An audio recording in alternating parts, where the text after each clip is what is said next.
Tonight it's Harvard 2, Trump 0. We're going to be talking about how um, a judge ruled that Trump illegally canceled Harvard's funding, and one of the Department of Justice attorneys suing Harvard and his particular interest in a Adolf Hitler. That's right. One of Donald Trump's lawyers currently taking Harvard to task for its anti-Semitism is a lover of Adolf Hitler. Interesting. I guess it takes one to know one. Like it takes a real anti-Semite to figure out growing anti-Semitism. Harvard 2, Trump 0. A federal judge finding the administration broke the law by freezing billions of dollars in research funding at the school in the name of fighting anti-Semitism. Now, it's the same judge who blocked Trump's ban on international students at the school in June. And she writes, quote, "We must fight against anti-Semitism, but we equally need to protect our rights, including our right to free speech. And neither goal nor needs to be sacrificed on the other." The White House says it'll immediately appeal this decision. Christine Quinn joins us at the table now. And Dan, I'm curious, what do you think about this ruling and where it heads now? Well, look, I think as a legal matter, the judge is probably right. And we've talked about this before, actually, on this show, that the link of the funding on medical funding to anti-Semitism made no sense, right? I mean, come on, let's be honest. Of course, the funding being withheld wasn't about anti-Semitism. Their argument in court is, well, anti-Semitism is a legitimate goal to try to fix. And by the way, they may be right about anti-Semitism at Harvard, right, and Columbia, and a lot of these other Ivy League schools. You can believe that, as I do, that there was a real anti-Semitism problem going on for a while at these schools, and also believe that withholding the funding had nothing to do with that. And so that's what the judge here is saying, is that there was no nexus between those two, but there's going to be an appeal on this. I mean, look, this is just round one here. Right. I don't think sort of drawing broad conclusions about sort of what's going to happen now from this particular ruling, you know, and the Trump administration, as you know, really believes it's not over until the Supreme Court weighs in. On any subject, frankly. But I mean, for the schools that did settle with the administration before ever even attempting to litigate, Columbia University, $221 million, Brown University, $50 million, University of Pennsylvania made some changes. There are other schools that have not settled with Trump but have had their money frozen. It does seem to indicate that there is some benefit, potentially, to just fighting and seeing where the chips fall. Absolutely. I mean, I think there's benefit in a couple of different levels. One, it's just the correct thing to do if you are an institution of higher learning, to stand up and say you're not going to be controlled by the federal government, that the First Amendment means something. Wow. Beyond that, there's every, reason to believe. Wow. It's shocking. It turns out it's actually good to fight against the Trump administration, just on principle. Just on principle, but it turns out you can also be successful as well because they haven't been able to completely destroy the existing courts process. Wow. Let me tell you how shocked I am about this. Wow. Every single administration that caved and capitulated to the ridiculous demands being made by Donald Trump are charlatans. They're cowards. Even if they were to lose, they should have still put up a fight. The fact that they obeyed in advance is insane to me. That if you settle, the amount you're going to have to pay is going to be very significant.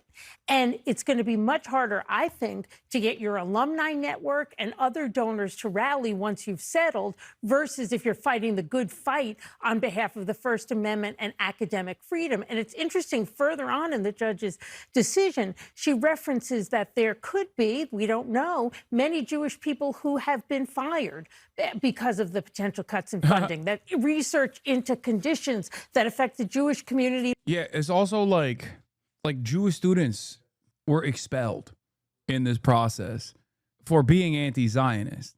It's just so stupid. Jewish teachers were Jewish teachers had their curriculum changed because they were teaching people about genocide. It's so insane. It's just so... none of it ever made any sense. And I cannot believe that so many people just simply went along with it. And a big part of that is thanks to the Biden administration that set the stage for this. They basically propped it up. They lobbed it up for the Trump administration to take the alley-oop and dunk it. More than others may be Because everyone hampered needs a good because of Jewish this. doctor, right? And that research may be hampered, and that that withholding the funds could have a more negative impact on the Jewish community. So let me read what the judge said. Make no mistake, Harvard rejects anti-Semitism and discrimination in all of its form. Than others may be Because everyone hampered needs a good because of Jewish this. doctor, right? And that research may I mean, the dude saying is probably Jewish, but also they're boomers, man. Who gives a shit? I don't care. He's be just, hampered, and that that withholding the funds could have a more negative impact on the Jewish community. Let me read what the judge said. Make no mistake, Harvard rejects anti-Semitism and discrimination in all of its form. Excuse me, this is what the Harvard statement says. Harvard rejects anti-Semitism and discrimination in all its forms, actively making structural reforms to eradicate anti-Semitism on campus. But rather than engage with Harvard regarding those ongoing efforts, the government announced a sweeping freeze of funding for medical, scientific, technological, and other research that had nothing at all to do with anti-Semitism. And it does raise the question of, did the administration really try, in good faith, to work with Harvard to rectify the problem, to resolve the anti-Semitism problem, or was the goal to try to get other money? First of all, money being the main goal, because Trump has said he wants a certain dollar amount. Well, they obviously work with other colleges to get concessions on making changes on campus that had obviously on. this is the problem and the limitations with liberalism, by the way, in general, like an endless support for Israel, is that liberal administrations themselves made concessions on the dangerous conflation of Zionism and Judaism. And therefore, they left themselves open for tremendous amounts of attack because they were also invested in like purging anti-Semitism, or rather, not anti-Semitism, but anti-Israel sentiment on college campuses. And I've yet to see a single serious synopsis from any mainstream institution that has looked at this with a little bit of honesty. Not a single one of these guys at the New York Times or CNN, even on this panel, not a single one of them go, hey, I hate to be the bearer of bad news here, but we have to take some accountability and realize that our endless, unlimited advocacy to make sure that people could just like promote Israel when it was doing completely evil created this environment and allowed the Trump administration to cynically weaponize fears of anti-Semitism that were also cynically weaponized in the administration prior, maybe not to the same degree, but cynically weaponize fears of anti-Semitism and do away with funding for these institutions. That's it. You have to be truthful. You have to be honest. If you can't do anything else, you have to just say the truth. And it was so frustrating for me when the Biden administration was in charge and Israel was doing death and destruction, unlimited death and destruction. And they arrested 3,500 student protesters under the Biden administration, claiming that they were being anti-Semitic. If that is your starting point, then you don't have a lot of disagreements with Scott Jennings. There is no disagreement there with the liberal panelists and the Republican one. The Republican one is at least the Republican one is at least like trying to take the initiative to combat it. If you also believe being anti-Israel is anti-Semitic and it needs to be dealt with, then why the are you complaining that Trump is dealing with it, right? The campuses that had obviously made serious mistakes. My view is there'll be an appeal. I don't know where the legal case is going to shake out. I think. Yeah, no, it's true. As is the case with a lot of stuff. As is the case with a lot of American politics that revolves around the left flank of the duopoly, consistently conceding to the framework of the right that the right-wing position is more logically coherent than the liberal position. That's it. If you think that anti-Semitism is a major problem on these college campuses, then why shouldn't the Trump administration actually try to punish these places? Maybe you also don't think anti-Semitism was a huge problem on these campuses. Maybe you didn't think that at all. Maybe you just wanted the annoying students to shut the up and let you love your favorite apartheid state in peace. because allowing them to continue protesting on campus with very reasonable demands was creating this unique problem that your donors were very frustrated by. A demand for divestment was honest. It came from an honest place. Just like saying Israel is a genocidal state is an honest statement. It's just the truth. Israel's doing a genocide. Israel's an apartheid state before it even did this genocide, this version of the genocide. And the students that were trying to actively rid their institution of higher learning and its entanglements with this apartheid state doing a genocide were correct. They were right. But you didn't want to do it because of your own financial investments. This has been really embarrassing for Harvard. I mean, now you have a federal judge saying anti-Semitism is intolerable. It is clear, even based solely on Harvard's own admission, that Harvard has been plagued by anti-Semitism, could have done a better job dealing with the issue. I mean, it is now widely known throughout our entire society that our nation's flagship university, perhaps formerly, was plagued by anti-Semitism. See? Yeah, there you go. No, you deserve it. If you're a libtard and you're sitting on that panel and you spent any moment leaning into this narrative, you deserve to get talked down to by Scott Jennings, because he is a demon, but at least he's more morally consistent on this issue. Okay? That's it. That's it. Scumbags, all of them. This administration was willing to call it out and fight it out. It's a fight worth having. As you just read, Harvard acknowledged that in a very lengthy report that it created itself. But they would never have done it if it hadn't been for Trump. To your point, they would never have admitted it if it hadn't been. See, he's right. He's right. Liberals are too cowardly to actually take the initiative and combat anti-Semitism, unlike my big, beautiful Trump, who cares about anti-Semitism. Trump. That's not true. That's not To true. what you just read. Chronologically, that's not true. Exactly. Chronologically, factually, that's not true. What you just read indicated that yes, it is embarrassing to Harvard, but Harvard themselves acknowledged it. I think the real embarrassment to Harvard was Harvard itself acknowledging that there was like a significant crisis of anti-Semitism on their college campuses. A real shame. Obviously, there are worse villains here. Obviously, there are significantly worse actors here. Columbia has tarnished what remains of its legacy forever. It's over. Harvard itself also capitulated to the administration early on. They restructured their Middle Eastern Studies department. That doesn't get a lot of play here. They don't talk about that. When Trump made demands, Harvard first capitulated. Only after they came for the grants did Harvard actually choose to fight back. Columbia didn't even do that. Oh. So there is another institution out there that's even worse than Harvard, and that's Columbia. Okay? But these guys showed the world that they don't care about their students. They don't care about protecting the well-being of their students at all. Because if they did, they would have come out and said, you're being ridiculous. There is a level of anti-Semitism that exists in all facets of American society.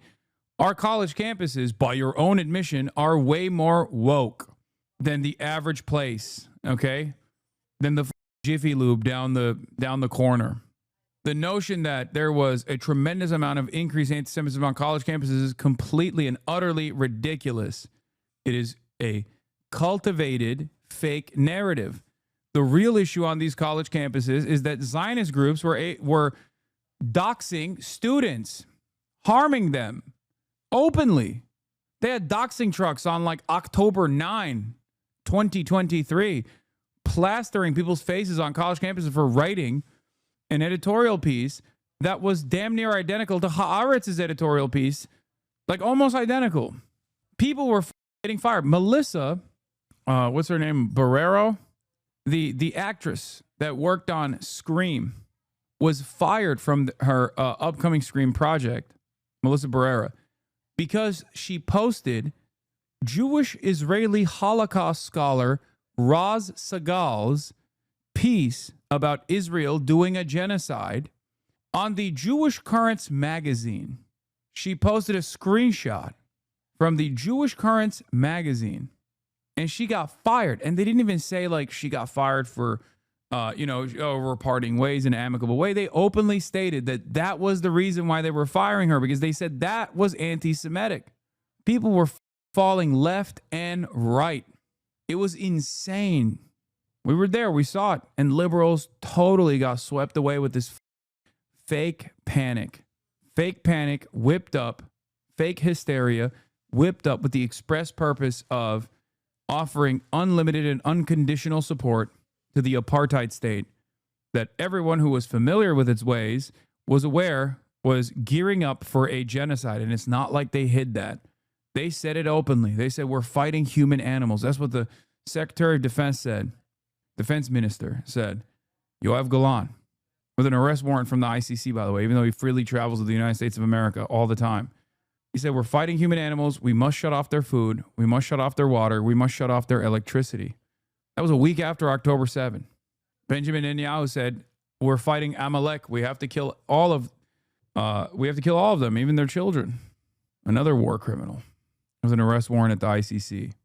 Then they ended up killing hundreds of journalists, medical workers, arresting doctors, torturing them, hundreds of thousands of Palestinians, many of which are children. Majority are women, children, and the elderly, the overwhelming majority. And we're still in it. And the liberals got us here. The liberals who refused to reckon with that reality got us here. There were many brave people along the way that spoke out, that put their career on the line. Many people lost their careers because they exhibited the bravery. They exhibited the courage of knowing right from wrong. And here we are. People like Aaron Bushnell paid the ultimate price. Created an entire report to try to figure out what to do about it. And the question, again, for the Trump administration is, are they really serious on the anti-Semitism piece? And if they were, yes, I can assure you. Would they not be serious about wanting to fix the problem Right. rather than Here's get the a part that's dollar amazing. amount out It's of Harvard? amazing to me that we're cheerleading for Harvard, standing up to the Trump administration, but we're not saying that they should have done that to anti-Semitism when it was rampant on their campuses, to the point where Jewish students had to sue the university. So it's like, we're going to stand up to Donald Trump. We're going to. Like, I need someone to say with their whole ass chest that, like, your hysterical posturing doesn't change the reality of this genocide. Anytime I hear a chirp like this, I want to be like, answer my question. Do you think Israel's an apartheid state, or do you disagree with every human rights organization and the UN? Answer my question. Do you think Israel is doing a genocide, or do you disagree with every human rights organization and the UN and also every genocide scholar pretty much? Why should I listen to your hysterical posturing when it's very obviously done at the behest of defending an apartheid state's genocidal campaign of ethnic cleansing? Nobody ever seems to say this. Nobody ever seems to ask this question, because that's precisely what this is. Like I said, people are not stupid, okay? People have the capacity to see right from wrong. There's only so much posturing that works. Americans also have a tendency to hate smarmy, entitled woke scolds. And that's like the biggest weapon that Israel defenders have, is just constantly crying to the manager, constantly looking to fire someone, constantly looking to silence their opposition by saying like, you're anti-Semitic. Shut the fuck up. We're going to fight. By the way, I'm going to make a prediction. Donald Trump's going to win this one. It's going to be a win for him. It will be appealed. He will win. But again, you go back to Harvard's sin. The sin was they created a university and an atmosphere where Jewish students did not feel safe to the point where they had to sue. Now we have a judge saying that this is a place that was not safe for Jewish students. And people are like, well, at least Harvard. And I mean this when I say this, and I've repeated it before. While this is untrue, if every single Jewish student was like, I love Israel, it's a very important part of my identity, which it's not even the case, right? But even if it was, these people that were saying you for being pro-Israel would still be right, okay? It doesn't matter. You can package that with any kind of ism. You can say it's anti-Semitism. You can say it's scary. You can say it's hurting people's feelings. It doesn't matter. None of it matters. You're just crying. And we have somehow decided that your tears, your fake tears, your crocodile tears, is more important and more impactful than the truth. It's more important and more impactful than all of the hundreds of thousands of Palestinians that have been killed so far by the state that you have to defend. I don't give a shit if it's a significant part of your existence, a significant part of your identity. Okay, that's your problem. You got to deal with that, dumbass. The f do you mean? I don't give a shit about your feelings. It's a genocide. Suck my dick. What the f is this? And it's such a laughable notion, too. The idea that Jewish students felt unsafe at Harvard, I'm sorry, or unsafe in New York City at Columbia University, it is a laughable idea, okay? It couldn't be further from the truth. It is the most patently absurd, nonsensical statement I have ever heard in my entire life, dude. What the do you mean? It's like white people saying, I'm unsafe at like James Madison University. Excuse me, as a white Christian, I feel unsafe. The are you talking about? It's too woke. These campuses are too woke. I feel unsafe. As a white Christian, honest, God-fearing man, I'm terrified at JMU campus. What the at Liberty University campus has gone too woke. No one is saying that anti-Semitism is okay. And Harvard itself But we're has overlooking it because we're standing up to Trump. Absolutely not. Absolutely. The judge herself You has said said a second ago, I'm glad they're standing I up to am Trump. glad they are, Why and not? I'm glad also that Harvard has been reprimanded because they I am put also kids' glad that lives at risk at Harvard. I'm Because also they're glad Jewish. that there is a plan for promulgated by I don't Harvard. think you guys are talking about both. You're it- talking about one. I just started. I It just is started. often- I agree, We're in but I'm the saying middle of both. a Okay. sentence. But she's saying it's Often at about this I was table- asked a question and Often I at this answered. table, a failure to hold multiple ideas at the in our minds at the same time. Oh, they do say shit like that. I live in VA. Some white dude said that at a party I was at. Yeah, but nobody takes that seriously, is my point. At least until now. This administration might start taking that sincerely as well. But do you see what I mean? When someone says, oh, I'm a Jewish student and I love Israel and I feel unsafe that people are saying Israel is a genocidal state or is a Nazi state, okay? I feel unsafe. People go, oh my God, do you feel unsafe? We should kill every student that has hurt your feelings. We should arrest them. We should jail them. We should expel them.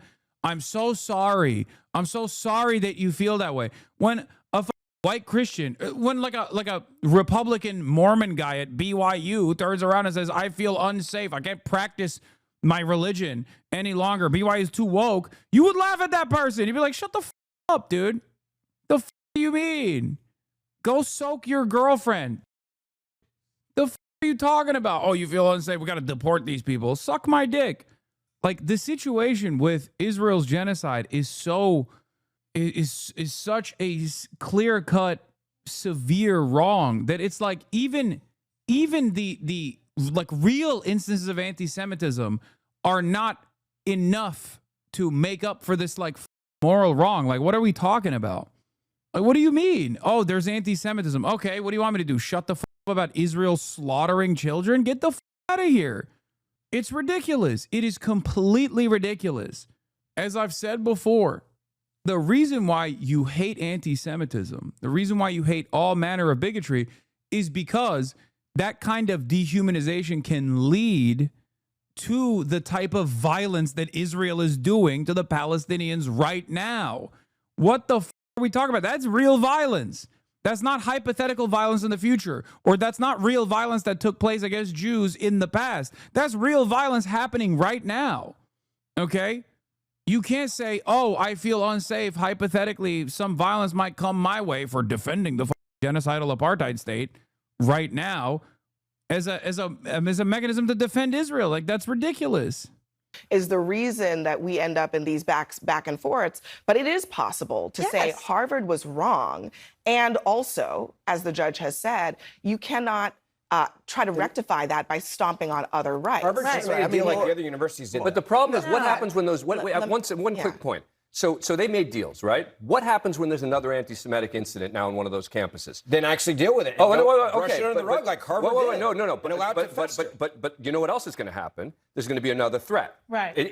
You're going down a But dangerous if you have road with these institutional deals. control where you don't allow for anti-Semitism Right. No, I agree. flourish, I agree. But you were making then you don't have to worry about that. But you're making the point that each school was smart to make the deal. Yeah. And as a practical matter, in a short term, they were. But long term, I don't know because they can't control it. I gotta let Nina have a word here. Go ahead. No, I mean, Abby, your point is well taken. More than one thing can be true at the same time, and we just got to accept that. Right. And the judge made a ruling. So legally, the Trump administration will get a chance to appeal, and I agree with that. Queens Bodega named Gaza Deli and Grill ignites fear among Jewish New Yorkers, including October 7th survivor. I'm still not safe. Then off, okay? Then off. Leave the country, okay? Go back to Israel. The you mean you feel unsafe?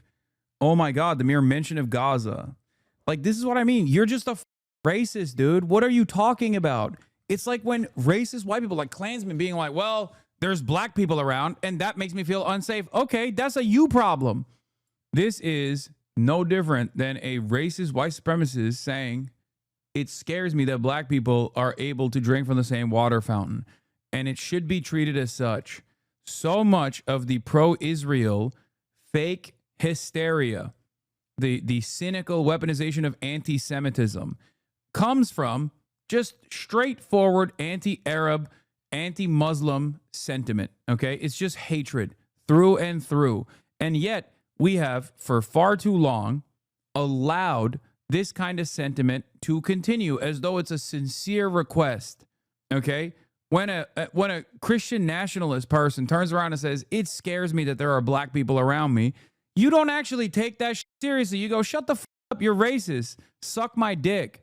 But when someone goes, I'm Jewish and I am fearful as a Jew that Muslims are scary. They're using Muslim words. They're doing this. They're doing that. It scares me as a Jew. You're like, we just have to go, oh, okay, sorry. Oh, if it scares you, what can I do, my king? And what do you mean? You're just a racist. I don't give a shit if you're a Jewish racist or a Christian nationalist racist. You know what I mean? You're an ultra-Zionist and also a racist. No, ultra-Zionism is racism anyway. And as it goes up the chain, we will see what happens. You can criticize the Trump administration. You spent the whole campaign criticizing Democrats. You put the Republicans in power. Self-hating Quebecois. First of all, you're Canadian, okay? So see yourself out of this conversation.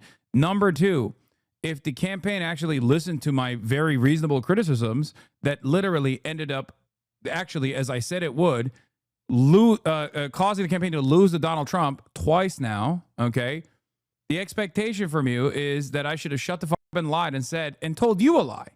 That's it. You want me to lie to you. You want me to go, hey, everything that I'm seeing that this campaign is doing that's wrong, that's going to inevitably lead to the demise of the Democrats, I'm just going to lie to you about. I'm going to tell you, nah, it's actually awesome that Kamala Harris said she's a small business.